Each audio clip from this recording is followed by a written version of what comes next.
Tonight on Reporting Scotland, motorists are advised not to travel and workers are sent home early as more heavy snow hits central and southern Scotland.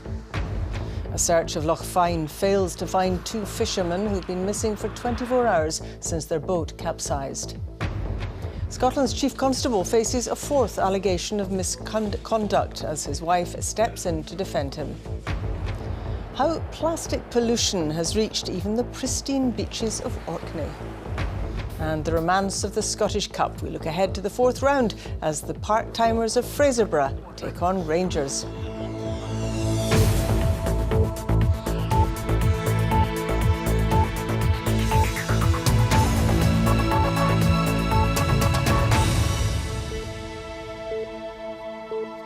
Good evening. Don't travel this evening unless you have to if you're in the worst hit areas for weather. That's the warning from the Transport Minister for the second time in a week. Forecasts of heavy snow showers across the south, west and central belt led to some schools closing with ongoing disruption this evening. Lisa Summers has this report.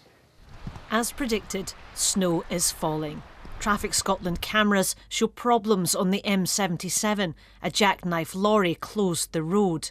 And problems with ice and snow are affecting drivers in many areas. In the Borders, pretty scenes in West Linton, but as night fell, so too the snow tumbled. Travellers had been asked to head home early, the warning's quite clear. Do not travel and avoid travel between the hours of 3 p.m. and 10 p.m.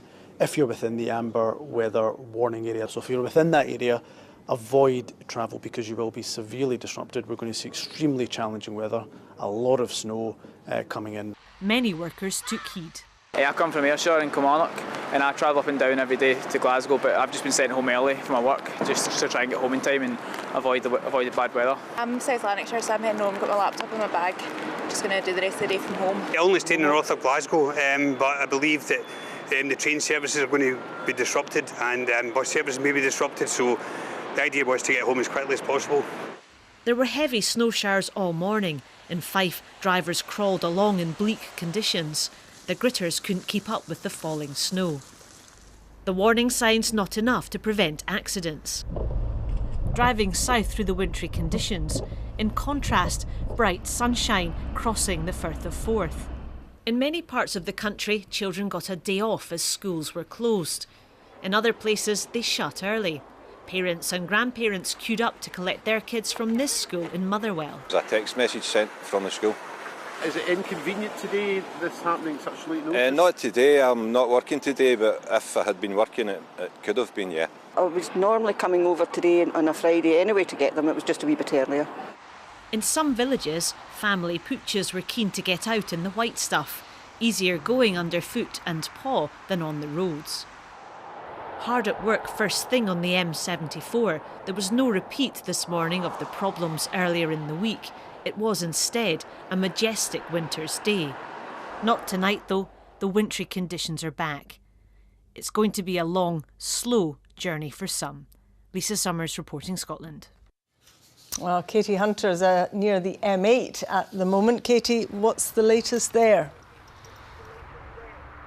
Well, Sally, dare I say it, the M8 is moving well. The problem around here at Hart Hill isn't the M8, it's the roads near the motorway. We were driving in here and we saw several vehicles struggling in the ice and getting into difficulty. Elsewhere in the country, as you heard, the M74, there's some snow there. That, of course, the scene of Tuesday night's problems. And the M77 looking slow as well. But I think overall, the situation at the moment isn't as bad as people feared. It may be the case that many people did take heed of those warnings and head home early. But the amber warning is in place until 10 p.m. this evening. So the last thing the emergency services want is for drivers to become complacent. Katie, thanks very much for that. A wide search by air, sea and land has been going on all day around Loch Fyne for two fishermen whose boat capsized there last night. One crewman was rescued by a passing boat and taken to hospital. The search for the missing men has been called off for tonight but will resume in the morning. Aileen Clark reports. Tarbert, a small, tight-knit community where most still have a connection to fishing through relatives or friends. A tense, worried community today, as around Loch Fyne searches continued for the two local men missing since last night. The Nancy Glen, a prawn boat with 3 fishermen on board, all said to be experienced hands, capsized last night around 6 o'clock. One crewman was picked up by another boat in the area. He was said to be in a stable condition today in the hospital at Loch Gilphead. The information he was able to give the Coast Guard about where the boat went down, enabling them to find where it's lying, and vital to planning the extensive searches by air, land and sea throughout Loch Fyne and across to Portavadie on the other side of the loch. Conditions at sea, last night it was relatively calm, very cold, and the wind has slightly picked up today. Searching on the ground is on very, very difficult, challenging terrain all the way up and down the Kintyre and the Cowal Peninsula coastlines. So there is challenge there. That's why we've enlisted air support and access from sea via the RNLI. So we have placed Coast Guard rescue teams ashore via working with our colleagues with the RNLI. It's just a little bit south of here where the boat capsized last night, and at the time it's thought she had her gear out and was fishing when she went over. Involved in the search again today, 4 RNLI lifeboats and local skippers taking their boats out to help too, desperate to find their fellow fishermen. This is a community already rallying around the families most deeply affected. Our hearts and thoughts are absolutely with these families today and will be for as long as they need us to support them. But it is a fishing village and we will rally around these families. We do it in hard times in this village, as most villages do, and we'll do it again for these families. This is also a community anxious for news. This man works as an engineer on fishing boats here and summed up the heartbreak being felt today. Everybody knows one another in this wee village, if you know what I mean. Everybody communicates, so it's just a shock. It really is just a shock. The searches by sea and shoreline were stood down for the night as darkness fell around 5 o'clock. Plans are being made to resume searching in the morning. Aileen Clark, reporting Scotland, Tarbert. Police investigators have begun examining a 4th complaint of gross misconduct against the Chief Constable Phil Gormley. He denies wrongdoing. Mr Gormley's wife Claire says she has little confidence that he'll be treated fairly. Here's our political correspondent Glenn Campbell. The Chief Constable was granted special leave in September while complaints against him were investigated. More than 4 months on, his supporters are becoming increasingly frustrated as this process drags on. Writing in the Scottish Daily Mail, Mr Gormley's wife Claire said the basic investigation has all the features of a disproportionate fishing expedition. She expressed little trust in the institutions charged with investigating and holding Police Scotland to account, and little confidence that justice will prevail. Lawyers for the Chief Constable have already threatened court action after the Justice Secretary persuaded the Scottish Police Authority to reconsider a decision to allow Mr Gormley to resume command while investigations into the complaints against him continue. It's the SNP's Secret Scotland and it stinks. At Holyrood Question Time, the Justice Secretary Michael Matheson received the backing of the First Minister. The hypocrisy of the Tories on this is quite breathtaking. The Justice Secretary did his job and he did his job properly on behalf of the people of this country. I think ultimately this threatens to turn this whole episode into a farce, and Michael Matheson has himself to blame by intervening. He drew himself into this whole thing. Neither the Scottish Government or the Scottish Police Authority would comment on the Chief Constable's case today, but the Office of the Police Investigations and Review Commissioner confirmed that a 4th allegation of gross misconduct against Phil Gormley was now under investigation. Through his lawyers, Mr Gormley has described the allegations against him as vexatious and opportunistic. He's yet to be interviewed by the investigation team, who say they're now discussing suitable dates for the Chief Constable to assist with their inquiries. Glenn Campbell, reporting Scotland.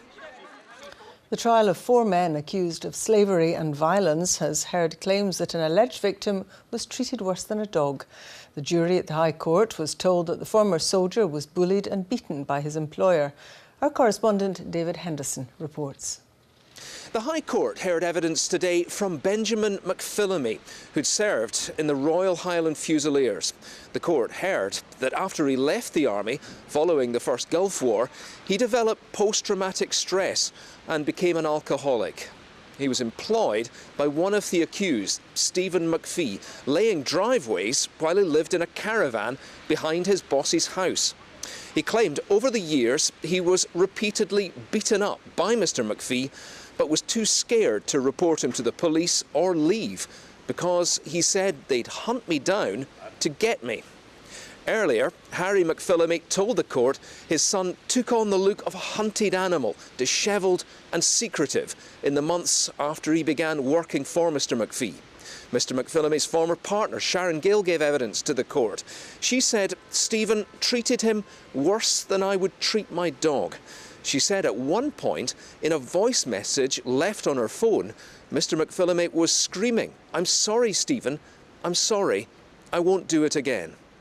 The court heard the alleged victim had a long history of drink and drug misuse, drinking up to 8 bottles of Buckfast every day, and that he developed alcohol-induced dementia. His father, a drug worker, accepted in court that people with this condition could come to believe things that weren't true. All 4 accused deny the charges against them, and the trial continues. David Henderson, reporting Scotland at the High Court in Glasgow. Scientists have found that microplastics levels on beaches around Scapa Flow in Orkney are similar to those in highly populated industrialised areas like the Forth and Clyde. Researchers at Heriot-Watt University in Edinburgh took sediment samples from 13 beaches on Hoy and the Orkney mainland. They say the results are surprising. Our environment correspondent Kevin Keane reports from Orkney. Take any beach anywhere and you'll find washed up pieces of plastic. Like here, they're a visual blight, but of greater concern is the stuff you simply can't see. So we have 6 sites on the island of Hoy and 7 on the Orkney mainland. Researchers have been examining plastic particle levels on beaches around Scapa Flow. They've been testing for microfibres from clothing like fleeces and microparticles, which could be from anything broken down by the waves. We've got 3 sampling tubes, so we'll just take the little core samples here. Small amounts of sand from the high water line are taken and examined for plastic, but it's not easy to spot. When you walk along, you can't see them at all. They are microscopic, so you can only see them by using a microscope, and you have to do some laboratory processing to actually see them. So that's why we collect the samples here, and we send them to the Heriot-Watt University laboratory in Riccarton. Here they're treated so the tiny amounts of plastic can be seen under a microscope. It's thought the particles have been carried on currents through the Pentland Firth, with Scapa Flow acting like a giant sieve to capture them. There's 2 types of particles. There's the primary plastics, which are these pre-production nurdles, for instance, that you find, but also secondary plastics are the ones that come from broken up larger litter pieces. But a lot of that's not local. A lot of that is blown in, for instance, in the Orkney case. The fibres are likely to have come from clothing going through washing machines and ultimately through the local sewage treatment works. It all adds up to a lot of plastic. This study provides only a snapshot of plastic pollution levels on beaches around Scapa Flow. What scientists want to establish now is a baseline so they can tell whether government policies to address this issue are having a meaningful impact. Much is being done with a rapidly gained awareness from the public of the impacts of plastic in our seas and oceans, but this study demonstrates that it can show up in the most unexpected of places. Kevin Keane reporting Scotland, Orkney. You're watching BBC Reporting Scotland. It's 17 minutes to 7. A reminder of tonight's top story. Motorists are advised not to travel and workers have been sent home early as more heavy snow hits central and southern Scotland. And still to come, part-timers Fraserburgh gear up to take on Rangers in the 4th round of the Scottish Cup this weekend.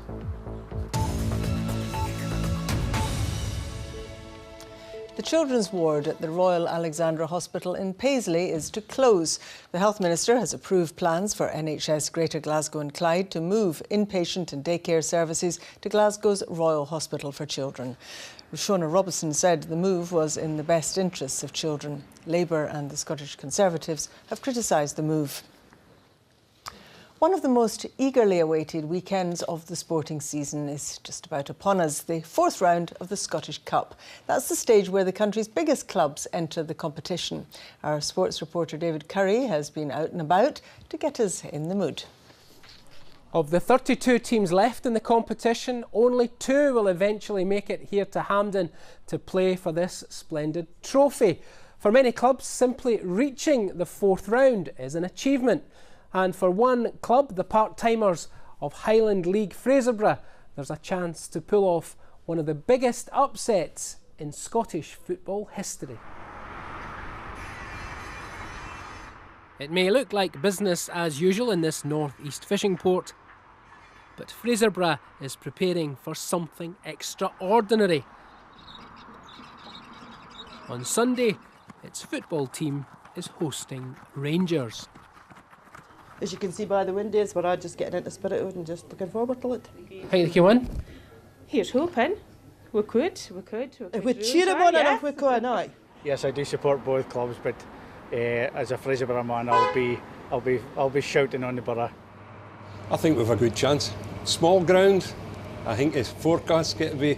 We're getting a bit of rain and maybe even a bit of snow. So, no, it's a leveller. There's already been a cup upset here at Belsley Park. It happened in 1959 when Fraserburgh knocked Dundee out of the competition. But surely beating Rangers on Sunday would be an even bigger shock. The way modern football is, it would be a far bigger shock if we was to do the miracle on Sunday. This is the visitors' dressing room where on Sunday the Rangers manager Graham Murty will give his team talk before the big game. Not exactly luxurious. This is the home dressing room. It's still, as you can see, pretty basic, but the decor is a bit more inspirational. It was just white wall when I took over the job, so I believe in all that kind of thing.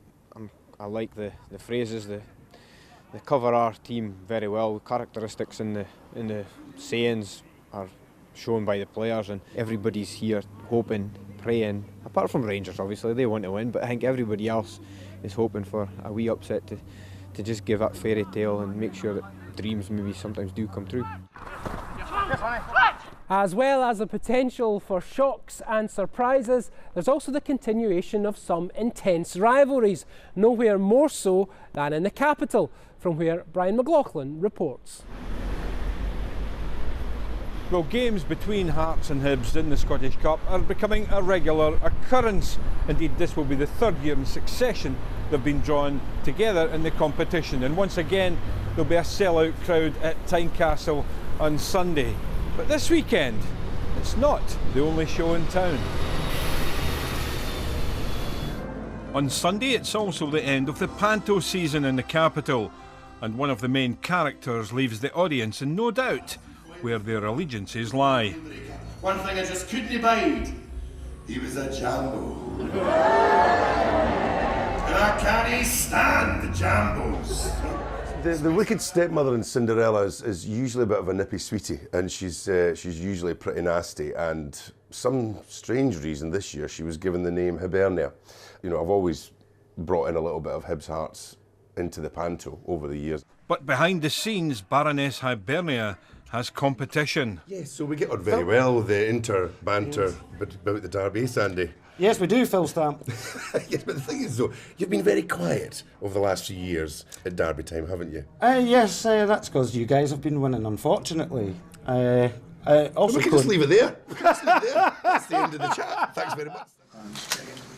Hearts will have a new cast member in their team, with Scotland international Stephen Naismith at Tynecastle until the end of the season. I'm really looking forward, like I said, just to be back involved in football, but being a derby in the Scottish Cup is definitely something that makes it a wee bit more special. Well, Hibernian fans could also have their first sighting of goalkeeper Scott Bain. He's given me a chance of starting, yeah. I've been very impressed with him, delighted with the that acquisition, and he's training and played very well in the games in Portugal. In every good story, there are goodies and there are baddies. but who will be the villains at Tynecastle on Sunday? Now, if you can't make it to one of the fourth round ties, do not despair. You can follow the drama unfolding on the BBC, including live coverage of the match between Premiership side Aberdeen and the Championship leader St Mirren. That's live on BBC One Scotland tomorrow lunchtime. Thanks very much, David. Aberdeen's newest rapid response service doesn't arrive with blue lights flashing. No, this ambulance service is for pigeons, and the public's being asked to help, as Rebecca Curran reports. They live happily among us, but you would be forgiven for thinking these birds aren't very loved. They've been called rats with wings, disease-ridden and dirty, but they do have some fans. So we'll have to get a net and then we can get him sorted out and treat him. Introducing the Pigeon Paramedics. This pair are making it their mission to fly to the aid of Aberdeen's injured doos. You can see their foot has been entangled with either string or hair, and you can see how it's swollen up, and it does need to be treated. After first aid is administered, they take the birds home to their rescue centre. On our patrol, we found birds that had died after being caught in netting. They've got no one to help them. They're out of people's sight. You see how many people walking up and down here who have not even noticed that right above them is a scene out of a horror movie occurring where these pigeons are starving to death. If they're not starving, they're dying to exposure to extreme heats in the summer or extreme coldness in the winter. The pigeons at the Blue Lamp, the ones at the Froghall train bridge. Now the Aberdeen public are being asked to help map out the city's colonies so Kevin and Flo know where to go on pigeon patrol. Just get on board and tell us where they are, because as I said, us helping pigeons, it's not going to worsen the problem or anything. By helping pigeons, we're helping the health of the colonies in Aberdeen and the issues that humans actually cause towards the pigeons. It's fair to say pigeons have a bit of a bad reputation, but Kevin and Flo are making it their mission to change that. And if this initiative takes off, they're hoping to roll it out across the country. Rebecca Curran, reporting Scotland, Aberdeen. This weekend could be a bumper one for snow sports. It comes as operators at the Cairngorm Mountain Ski Resort revealed plans for the redevelopment of their top station, one of the highest buildings in the UK. But as Ian McInnes reports, concerns have been raised about the potential impact. The race to the slopes is on at Cairngorm. Near perfect conditions await. But the Ptarmigan building where the funicular arrives is preparing for its own facelift. What we realise is that there's lots of challenges with the operation in the Ptarmigan. Its sense of arrival is slightly underwhelming. There's a lot of congestion. There's operational challenges. Clearing the fire exits that you can see today, it takes a couple of hours every morning, which means if we can solve that, we can get open earlier, more skiing time. These challenges come alongside the age-old balancing act of showcasing the environment of the area while protecting it from the very people who come to enjoy it. The operators say days like today show why redevelopment is needed at the site, but concerns have been expressed in general about the merits of the project. In my view, any development at Cairngorm should be lower down the mountain and not at the top of the Ptarmigan. My main concern is on landscape terms that actually big buildings up near the summits of mountains is wrong in principle, and that in a national park in particular we shouldn't be doing that. And basically what the proposal is to extend the current building at the Ptarmigan. And it won't come cheap, an expected cost of £2 million in the form of a loan from the Highlands Development Agency, HIE. On the slopes, mixed views. Plans for the redevelopment of the building are probably sound, but there are other priorities that should be addressed first, namely getting people skiing first, getting more people up and down the mountain. And the building, I'm afraid, at the moment it's fine as far as I can see, so why develop it? And for the skiers, promising conditions ahead for the weekend. If permission is given, it's expected the redevelopment will be ready for use at the start of next season. Ian McInnes, reporting Scotland on Cairngorm. And plenty more fun in the snow to come, if that's your thing. Yes, indeed, Sally. Thanks very much. Good evening to you. Yes, it has been a spell of very cold and wintry weather over the last few days, and that theme continues. We do have a yellow Met Office Be Aware warning in force for snow and ice for much of the country, but also an upgraded amber warning. That's also for snow and ice, and that is to cater for areas in the Central Belt and southern Scotland, and that is valid until 10 o'clock this evening. Snow falling on already ground where there's snow been lying, so leading to treacherous conditions potentially on the roads and further disruption to travel. For the overnight period, the showers become less frequent and become more of a western coastal feature, and for northern parts, further inland, further east, drier with some clear spells, leading to a widespread sharp frost. We could see some sheltered rural spots dipping as low as between -7 and -10 Celsius. So tomorrow then, we're off to a cold, icy start. Further wintry showers for western and northern parts, but they will become less frequent as the day goes on, and a ridge of high pressure, meaning largely dry conditions, some bright or sunny spells coming through, but feeling bitterly cold once again. Highs tomorrow afternoon of around 4 or 5 Celsius. Further north, though, we could see some sheltered rural glens for parts of the Highlands struggling to get much above freezing, and 1 or 2 isolated wintry showers for the Northwest Highlands, the Hebrides, and also up through the Northern Isles. So if you're heading out climbing or hill walking tomorrow, this is when you can expect some scattered wintry showers for the Northwest Highlands, but they will become less frequent into the afternoon.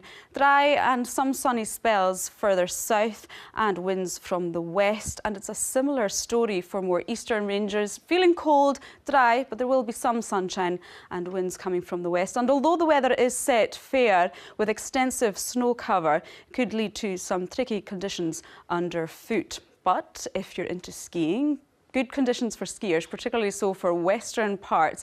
There will be dry spells, bright spells, some sunshine and plenty of snow. So if you're looking ahead to the afternoon and overnight period, then largely dry once again, and another widespread sharp frost, so icy conditions then a problem. We could see some sheltered rural spots dipping as low as between -10 and -12 Celsius. And we do start to see this next weather system starting to make inroads for southwestern parts in Sunday, and that's going to be bringing some heavy rain. But as that rain meets the cold air, it is going to be turning increasingly to snow. So we do have further warnings for snow and ice on Sunday, and still feeling bitterly cold. Thanks very much, Anne. Now a reminder of tonight's main news. The government won't challenge the decision to release the serial sex attacker John Worboys. The former black cab driver was jailed in 2009 for attacking 12 women. That's Reporting Scotland. I'll be back with the headlines at 8 and the late bulletin just after the 10 o'clock news. See you then. Bye-bye.